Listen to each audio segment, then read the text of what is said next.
tuwa ang film producer na si Benjamin Austria sa magandang pagtanggap sa unang pinroduce ng stage play na 8,000 piso. Nagpapasalamat siya sa mga taong nanood at sumuporta dito. Masaya siya lalo na't pinapalakpakan ang pagganap ng kanyang mga artista sa pangungunan ni Paulo Gumabaw, Dre Arias, Juan Calma, John Marcia. Dahil sa tagumpay ng unang sabak niya sa entablado ay sigurado raw na masusundan ito dahil nag-e-enjoy ang mga manonood sa mapangahas na stage play na ito. Pero hindi na naman siya titigil sa paggawa ng pelikula. Passion daw niya kasi ito kaya asahan na magpuproduce pa rin siya ng mga kabuluhang pelikula at magaganda para makatulong sa mga manggagawa ng pelikulang Pilipino. Sa lahat ng mga nanonood sa play na ito, maraming salamat. Thank you talaga. Maraming so, sana nila.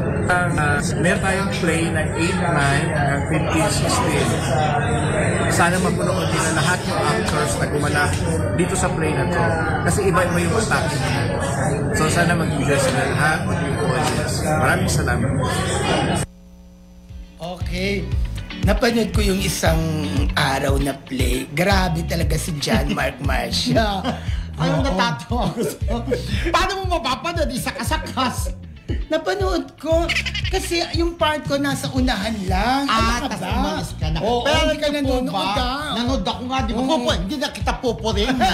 Ayun yung napanood ko po yung unang araw ng 16 na yan. 8,000 piso. Kasama po dyan ang aking co-host na si Rodel Fernando. Part po ako ng play. Part po ng play. Ang galing niya po. Siya po yung manager. Pero po, hindi kita yung mukha. Nagsasalta siya. Kasi it's a one-act play. Na ang bida po na po namin salitan sila. Salitan. Paulo Gumabaw, Dre Arias, Juan Calma, tsaka si John Mark Marcia.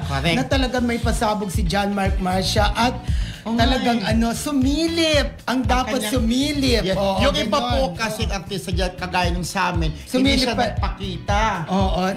Nakita pala ang dapat makita, hindi sumilip. Pero yung iba po, nakita yung mga yung likuran. Kita side scene. Pero ang ganda po ng play, mag-enjoy kayo. Lalo yung mga member ng LGBTQ. Nakakatawa po. At yun na po, ang gagaling ng mga mga actor dyan. Lahat sila, di ba? Ako kay John Marcia, hindi ko na pa yung sumunod, tsaka kay Dre Arias, at tsaka si Juan Calma. Pero lahat po nang naririnig namin magagandang feedback sa play na to. Kaya manood po kayo sa may natitira pa pong araw sa Sabado, August 15, sa Biyernes at Sabado, August 15 and 16, 5:30 at saka 8 p.m. po ang shows na talagang panoorin niyo po kung bakit napaka-controversial po talaga. At syempre manood ng ating kaibigan, alam mo na. Magsasama na siya ng dalawang mag-jowa. Correct. Yun na. Wala siyang jowa. So abangan niyo po, manood po kayo, mag-enjoy po kayo sa 8,000.